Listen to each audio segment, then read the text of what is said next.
अंधेर नगरी चौपड़ राज। ये PDA Patnitop development authority के CEO ने बोर्ड यहाँ लगवाया है।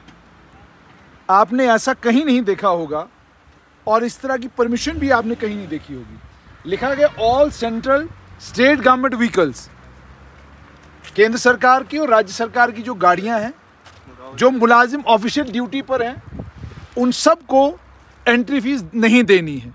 मतलब ये कि अगर आप जम्मू कश्मीर सरकार के मुलाजिम हैं, ये कहीं पूरी दुनिया में कहीं नहीं होता जो पीडीए में होता है। यानी दोस्त हैं, जान पहचान वाले हैं, सरकारी मुलाजिम हैं, तो आपको 40 रुपये नहीं देने हैं। अब हिसाब लगाइए, एक आदमी जो तनख्वाह लेता है 2 लाख रुपया, उसे 40 रुपया देने में परेशानी है। एक आदमी जो तनख्वाह लेता है 2.5 लाख रुपया, उससे 80 रुपये देने में दिक्कत और परेशानी है।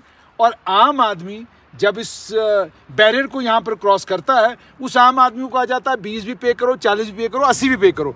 और ये सुविधा किस कानून के तहत सीओ पीडीए ने दी है, ये उन्हीं को मालूम होगा। असल में दिक्कत ये हुई है कि सीओ पीडीए के यार दोस्त आते होंगे, फ़ोन करते होंगे कि जनाब मैंने ऊपर जाना है, 40 रुपये नहीं देने हैं, तो उन्होंने कहा कि जनाब सीधा लिखवा दो कि केंद्र सरकार की गाड़ियाँ हों, राज्य सरकार की गाड़ियाँ हों, यानी मरकज़ी सरकार की गाड़ियाँ हों या जम्मू कश्मीर सरकार की गाड़ियाँ हों, 24 घंटे के लिए उन्हें कितने रुपए नहीं देने हैं। आप देखिए गुर्बत की क्या हालत है। नॉन कमर्शियल लिखा हुआ है, नॉन हटा दिया है। कमर्शियल अगर आपकी गाड़ी है, कमर्शियल अगर आपकी लाइट मोटर व्हीकल है, तो आपको 40 रुपये और 80 रुपये देने हैं। तो मतलब ये कि पत्नीटॉप डेवलपमेंट अथॉरिटी के जो जिम्मेदार हैं, उनसे मेरी गुजारिश है, इतनी क्या गुर्बत सरकारी मुलाजमों को आई है कि वो ना पार्किंग देने के लिए तैयार, ना एंट्री फीस देने के लिए तैयार, ना अड्डा फीस देने के लिए तैयार। इतनी क्या गुर्बत आई है। 2 लाख रुपया तनख्वाह, 2.5 लाख, एक बिल्कुल क्लरिकल लेवल से जो सरकारी मुलाजिम शुरू होता है, उसकी कम से कम 30,000 रुपया तनख्वाह होती है। 30,000 रुपया तनख्वाह लेने के बावजूद वो 40 रुपये नहीं दे सकता। 30,000 रुपया तनख्वाह लेने के बावजूद। अब आप बताइए, जिसकी 2 लाख तनख्वाह है, वो भी क्या कहते हैं 40 रुपये देने के लिए तैयार नहीं। जिसकी 3 लाख तनख्वाह है, वो भी 40 रुपये देने के लिए तैयार नहीं। बात बिल्कुल सरल और सीधी है। चमड़ी उधेड़नी है तो आम आदमी की, टोल लेना है तो आम आदमी से, टैक्स लेना है तो आम आदमी से, जीएसटी लेना है तो आम आदमी से, हर एक चीज़ आम आदमी से वसूलनी है। और आखिर में जब वोट डालने की बारी आए तो आम आदमी के आंखों पर लगवाना है काला चश्मा, उसको दिखानी है चारों तरफ तरक्की, उसको बोलना है कि जनाब आपका बहुत बढ़िया चल रहा है, पैसा दबा के आ रहा है, ये सब कुछ आम आदमी को बोलना है और फिर आम आदमी से डलवाना है वोट।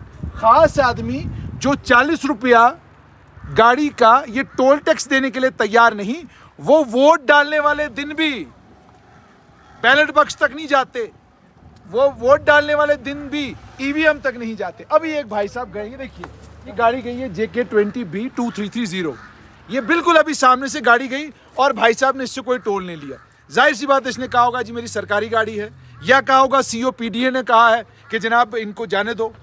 मतलब बड़ी हैरानगी होती है और बड़ा अफसोस होता है इस बात पर कि आम आदमी की कितनी चमड़ी उधेड़ोगे, कितनी चमड़ी उधेड़ोगे। ज़रा थोड़ा सा सरकारी मुलाजमों को, ख़ास आदमियों को भी कहो कि भैया कहीं भी जाते हो तो यार टोल दिए बगैर मत जाया करो, इसी टोल से सड़कें बनती है।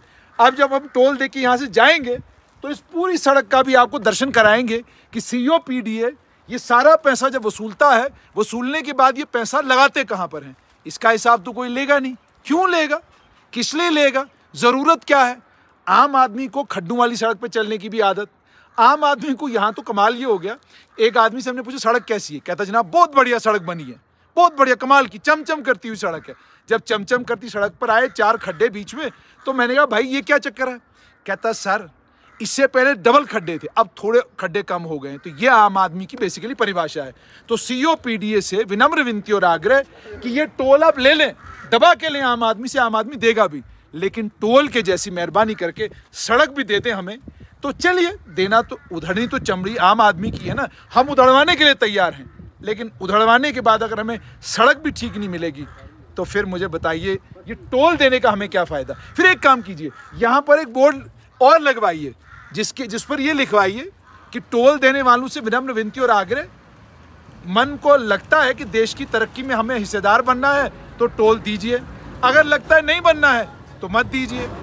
तो इसलिए कुल मिलाकर बात यह है कि मामला 40 रुपए का है, ठीक है, हम देते हैं और देंगे भी, क्योंकि हम देश की तरक्की में भागीदार बनना चाहते हैं। लेकिन सरकारी मुलाजिम आय है